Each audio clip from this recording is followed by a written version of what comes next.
공식 선거운동이 시작되고 국민의힘 윤석열 후보의 선거 전략 중 눈에 띄는 게 두 가지가 있습니다.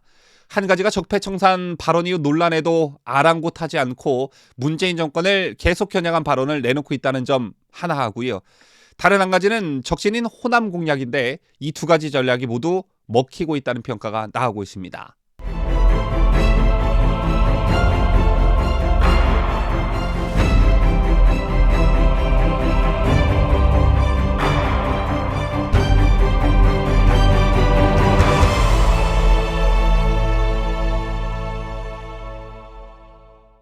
시청자 여러분 안녕하십니까? 뉴스데일리 베스트 민앵커입니다. 청와대가 윤석열 국민의힘 대선 후보의 파시스트 발언에 부글부글 끓고 있는 분위기입니다. 문재인이 윤 후보의 적폐 수사 발언에 대해 공개적으로 사과를 요구했음에도 문재인을 히틀러와 무솔리니 같은 악명 높은 독재자에 비유하자 선을 넘었다며 불쾌감을 감추지 못하는 모습인데요.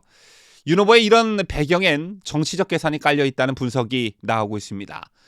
윤 후보는 전날 경기 안성에서 열린 유세 현장에서 자신의 적폐 수사 발언을 더불어민주당이 정치보복으로 규정하자 이를 반박하며 정치보복을 누가 제일 잘했나, 히틀러나 무솔리니 같은 파시스트들이 뒤집어 씌우는 것은 세계 최고다, 파시스트들, 공산주의자들이 하는 수법, 이렇게 말했습니다.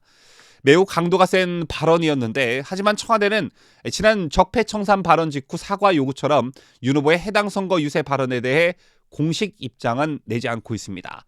자, 다만 청와대 내부에서는 윤 후보의 이 같은 발언이 유세 기간 계속해서 이어질 것으로 보고 대응 수위를 높여야 한다는 의견이 있는 것으로 알려졌는데요.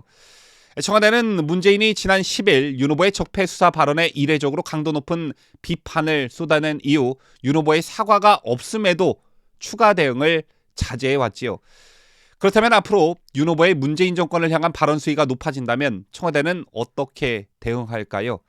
정가에서는 청와대가 이전처럼 강하게 나설 가능성은 낮다는 시각이 대체적입니다. 대선이 불과 10여일 앞으로 다가온 상황에서 청와대가 나설 명분이 약할 뿐만 아니라 문재인의 사과 요구가 지지층 결집으로 이재명 후보를 돕기 위함이라고 해도 득보다 실이 더 많다는 판단을 했을 거란 겁니다. 실제 청와대가 의도했던 아니든 당초 청와대와 문재인의 강경 대응은 흩어진 여당의 지지층, 특히 친문계의 결집에 유리하게 작용할 것으로 예상이 됐었죠. 때문에 민주당도 이를 전략 삼아 정치보복 공세 프레임을 강화했었는데요. 하지만 영향력은 미미했습니다.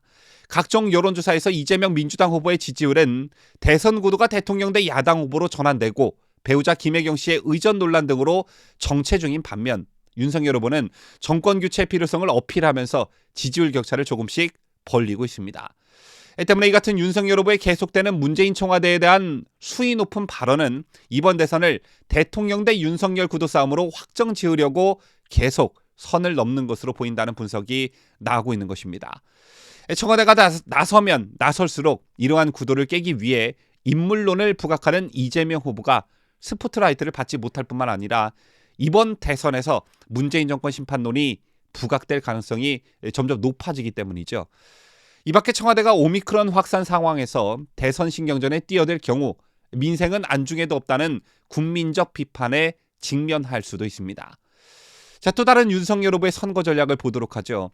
윤석열 후보의 호남 지지율이 좀 심상치 않습니다. 윤 후보가 호남권에서 국민의힘에서는 넘보기 힘들었던 33%의 지지율을 찍었는데요.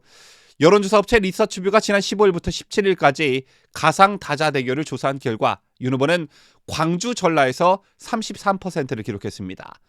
이 같은 지지율은 전주 대비 무려 10%포인트 오른 수치인데요. 때문에 윤석열 후보가 지난 16일 광주 유세에서 대전, 대구, 부산 어디를 가도 있는 복합 쇼핑몰이 광주에만 없다, 이렇게 발언한 발언이 호남 민심을 뒤흔들었고 이 전략이 먹혀들고 있는 것 아니냐는 분석이 나오고 있는 것입니다.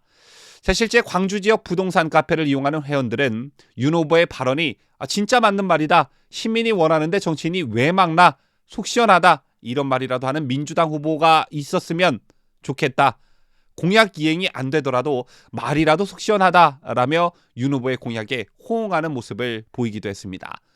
자, 반면 민주당은 보도자료를 통해 광주 정신을 훼손해 표를 얻겠다는 알량한 계획이라며 윤 후보의 호남 공약을 저격했다가 거센 역풍에 직면하고 있습니다.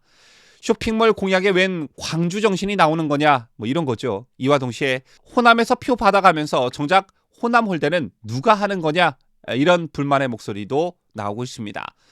자, 이 밖에 인구 144만에 달하는 광주에 복합 쇼핑몰이 없다는 사실은 전국적으로 화제가 되고 있기도 합니다. 자, 때문에 앞서 보도해드린 윤석열 대 이재명 구도가 아닌 윤석열 대 문재인 정권 구도 전략, 또 광주 쇼핑몰 유치 발언 전략이 실제 표심에 먹혀들고 있다는 평가가 그래서 나오고 있는 것인데요. 때문에 윤석열 후보의 요즘 모습이 절대 정치 초년생 같지 않다는 평가가 나오고 있는 것입니다. 또 무속 프레임만 주구장창 읊어대는 민주당의 선거 전략과도 너무 수준 차이가 난다는 말도 나오고 있는데요. 부디 이런 분위기가 다음 달 9일까지 쭉 이어져 정권 교체가 꼭 이뤄지길 진심으로 바라겠습니다. 지금까지 저는 자유대한민국을 소화하는 뉴스데일리 베스트 민앵커였습니다.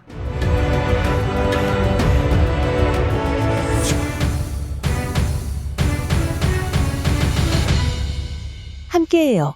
뉴스데일리 베스트.